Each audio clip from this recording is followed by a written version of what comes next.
বর্তমানে অনেকেই আছে যারা 4-5টা বেশি সূরা পারে না। এখন তারা যদি 5 ওয়াক্ত নামাজ অল্প কিছু সূরা পাঠ করে আদায় করে তাহলে কি চলবে?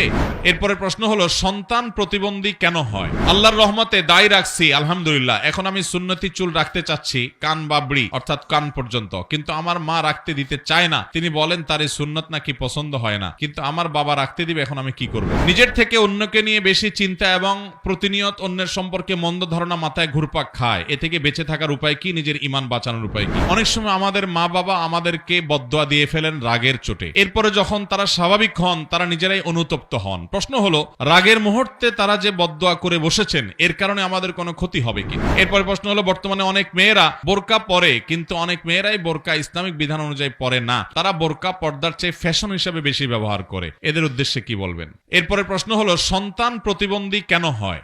সন্তান প্রতিবন্ধী কেন হয় ভাই? আল্লাহ রাব্বুল আলামিনের কোন হিকমা, কোন রহস্য আছে। হয়তো বাবা মাকে আল্লাহ তাআলা তাদের সবরকে আল্লাহ তাআলা পরীক্ষা করেন এবং এর মাধ্যমে তারা সবর করতে পারলে তাদের আল্লাহ তাআলা জান্নাত দেন, গুনাহ মাফ করেন, অথবা আল্লাহ তাআলা অন্য কোন হিকমত আছে। কিন্তু আমাদের সমাজে একটা কুসংস্কারাচ্ছন্ন বিশ্বাস আছে যে মা যদি খারাপ হয়, বাপ যদি খারাপ হয়, কপাল পোড়া হয়, আল্লাহর পাপিষ্ঠ বান্দা হয়, তাহলে তাদের সন্তান প্রতিবন্ধী হয়। এমন কোন কথা কোরআন হাদিসে কোথাও বলা হয় নাই। প্রতিবন্ধী অনেক নেককার মানুষের ঘরে হতে পারে কি পারে না। আমাদের এই সমাজে কারোর যদি প্রতিবন্ধী সন্তান হয় ওই লোকটার প্রতি সবার দয়া মায়া হওয়া উচিত, তাকে সবাই সাহায্য করা উচিত যে সন্তানটাকে নিয়ে কত কষ্টে আছে বেচারা, উল্টা বরং আরো খোঁচাখুচি করে তার কষ্ট আরো বাড়ায় দেয়। এই সমস্ত কুসংস্কার আমাদেরকে বিদায় করতে হবে ইনশাআল্লাহ।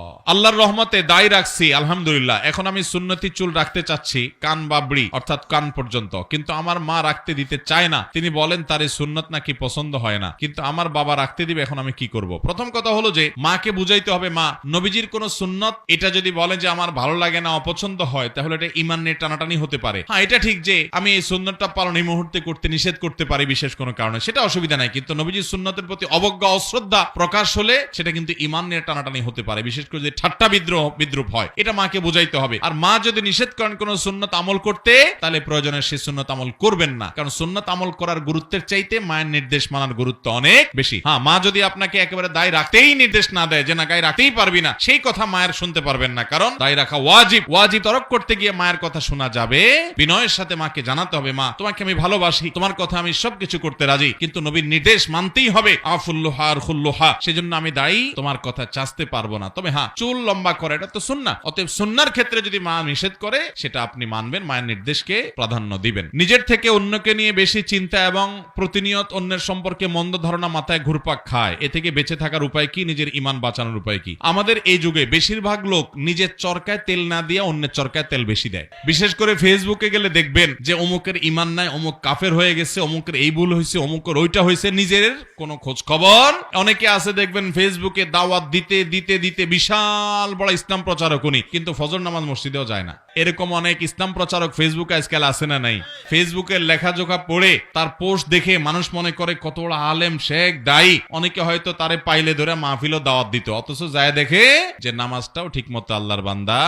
সব লাইক কমেন্ট কামানোর ব্যবসা, সব লাইক কমেন্ট কামানোর কি ব্যবসা। আল্লাহ মাফ করুক। এই উদ্দেশ্যে যদি আপনি দিন প্রচার করেন তাহলে সব তো দূরের কথা, বরং শিরকের গুনাহ হতে পারে। এখন কথা হলো অন্যকে চিন্তা নিয়ে বেশি হয়, নিজেকে চিন্তা নিয়ে কম হয়। এই জন্য আপনি রিয়া এবং লৌকিকতা সম্পর্কিত হাদিসগুলো জানবেন, এগুলোর ভয়াবহতা কি, জাহান্নাম উদ্বোধন করবে সে সমস্ত লোকদেরকে দিয়ে যারা মানুষ দেখানোর জন্য ভালো কাজ করবে। আর আল্লাহ তাআলা কোরআনে বলেছেন কু আনফুসাকুম ওয়া আহলিকুম নারা, নিজেকে জাহান্নামের আগুন থেকে বাঁচাও, এটা আগে, এরপরে পরিবারকে, তারপরে অন্যান্য মানুষকে। এই আয়াতগুলো বেশি বেশি করে পড়বেন এবং যারা আত্মশুদ্ধি করে, নিজের সংশোধন করে, সেই মানুষগুলোর সান্নিধ্যে থাকবেন, ইনশাআল্লাহ আল্লাহ তাআলা ভালো রাখবেন। এরপরে প্রশ্ন হলো অনেক সময় আমাদের মা বাবা আমাদেরকে বদদোয়া দিয়ে ফেলেন রাগের চোটে। এরপরে যখন তারা স্বাভাবিক হন তারা নিজেরাই অনুতপ্ত হন। প্রশ্ন হলো রাগের মুহূর্তে তারা যে বদদোয়া করে বসেছেন এর কারণে আমাদের কোনো ক্ষতি হবে কিনা? খুব গুরুত্বপূর্ণ প্রশ্ন। অনেক মা বাবা আছেন একটু রাগ হলে, একটু মাথা গরম হলেই ছেলে মেয়েকে গজব, বদদোয়া, ঠাডা, নানা রকমের কথা বলে তাদেরকে বদদোয়া দিয়ে বসে, আছে না নাই?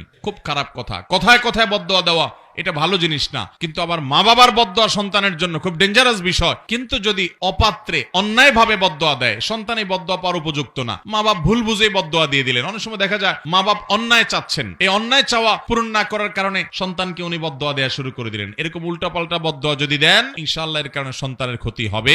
আবার যদি রাগের চোটে বদদোয়া দিয়েছেন সন্তানকে, পরক্ষণে তিনি নিজেই অনুতপ্ত হয়েছেন যে না, আমার এটা বলা ঠিক হয় নাই, ইনশাআল্লাহ এর কারণে সন্তানের ক্ষতি হবে না। কোরআনে কারীমে আল্লাহ বলেছেন, লাউ ইয়াজ্জুলুল্লাহু আন-নাসা শাররা ইস্তিআজালাহুম বিল খাইর লাকুদিয়া ইলাইহিম আজালুহুম। মানুষ তাদেরকে আল্লাহ তাআলা ভালোটা চাইলে যত তাড়াতাড়ি দেন, বদদোয়া করলে খারাপটা চাইলে যদি এরকম সাথে সাথে দিয়ে দিতেন, তাহলে বাঁচতো না, মানুষ সব শেষ হয়ে যেত। অতএব আল্লাহ খারাপটা সাথে সাথে দেন না, অনুতপ্ত হয়ে ফিরে আসলে আল্লাহ তাআলা ওটার ক্ষতি থেকে বাঁচিয়ে রাখেন। এরপরে প্রশ্ন হলো, বর্তমানে অনেক মেয়েরা বোরকা পরে, কিন্তু অনেক মেয়েরাই বোরকা ইসলামিক বিধান অনুযায়ী পরে না, তারা বোরকা পর্দার চেয়ে ফ্যাশন হিসেবে বেশি ব্যবহার করে, এদের উদ্দেশ্যে কি বলবেন? এরকম লোক অনেক আমাদের সমাজে আছে যে বোরকা এমন টেডি বোরকা পরে, এমন জাকজমকমলা বোরকা পরে যে ওই বোরকাটা ঢাকার জন্য আরেকটা বোরকা দরকার।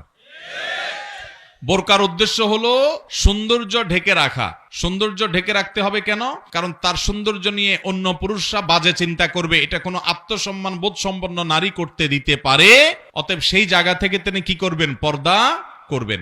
এখন বোরকাটাই যদি মানুষের দৃষ্টি, পুরুষদের দৃষ্টিকে আকৃষ্ট করে, এত জাকজমকপূর্ণ হয়, তাহলে তো সেক্ষেত্রে সৌন্দর্য বরং আরো প্রকাশ করলেন। আল্লাহ বলেছেন, ওয়ালা ইউবদিনা যিনাতাহুন্না, নারীরা তাদের সৌন্দর্য প্রকাশ করবে না, ইল্লা মা যাহারা মিনহা, তবে যেটা তার সব পর্দা করার পরও থাকে প্রকাশ, সেটা ভিন্ন কথা, অর্থাৎ বাইরের অংশ, কাপড়ের বাইরে, এটা তো দেখা যেতে পারে, কিন্তু কাপড় দিয়ে তার সৌন্দর্যকে ঢাকবে। অতএব জাকজমকপূর্ণ বোরকা এটা বোরকা না, এটা ফ্যাশন। এটার কারণে পর্দা করার যে সওয়াব সেটা হাসিল হবে না, এবং পর্দা করার যে ফরজ আমল সেটা হবে না।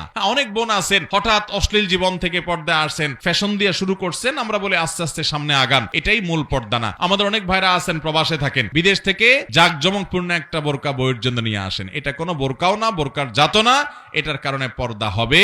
পর্দা হলে পরিপূর্ণভাবে ঢোলা ঢালা হবে, টাইট হবে না, অতিরিক্ত চাকচিক্য, কারুকার্য যদি থাকে তাহলে আর বোরকা হলো কি? অতএব এই বোরকা পড়লে পর্দা হবে না। এরপরে প্রশ্ন হলো, বর্তমানে অনেকেই আছে যারা 4-5টা বেশি সূরা পারে না, এখন তারা যদি 5 ওয়াক্ত নামাজ অল্প কিছু সূরা পাঠ করে আদায় করে, তাহলে কি চলবে, নাকি কিছু বেশি গুরুত্বপূর্ণ সূরা পাঠ করতে হবে? সূরাগুলো কি কি তা জানাবেন। 5 ওয়াক্ত ফরজ নামাজে এবং সুন্নত নামাজে আমরা সূরা ফাতিহার পর অন্য সূরা মেলাবো, শুধু 4টা সূরাই আছে, এটা দিয়েই সব নামাজ পড়েন, যদি নামাজ তো হয়ে যাবে, কিন্তু এটা উচিত না। একজন মুসলমান 4টা সূরা ছোটবেলা মুখস্থ করছেন, এখন আর 2টা করেন, আরেকটা করেন, 1 মাস ধরে চেষ্টা, সামনে রমজান মাস আসতেছে, কোরআন নাজিলের মাস, চেষ্টা করে আপনি 1টা-2টা সূরা বাড়ান, যাতে করে এক এক নামাজে এক একটা আপনি পড়তে পারেন। কিন্তু এই 4টা দিয়ে যদি নামাজ পড়েন আপনি, ইনশাআল্লাহ গুনাহ হবে না, নামাজ হয়ে যাবে।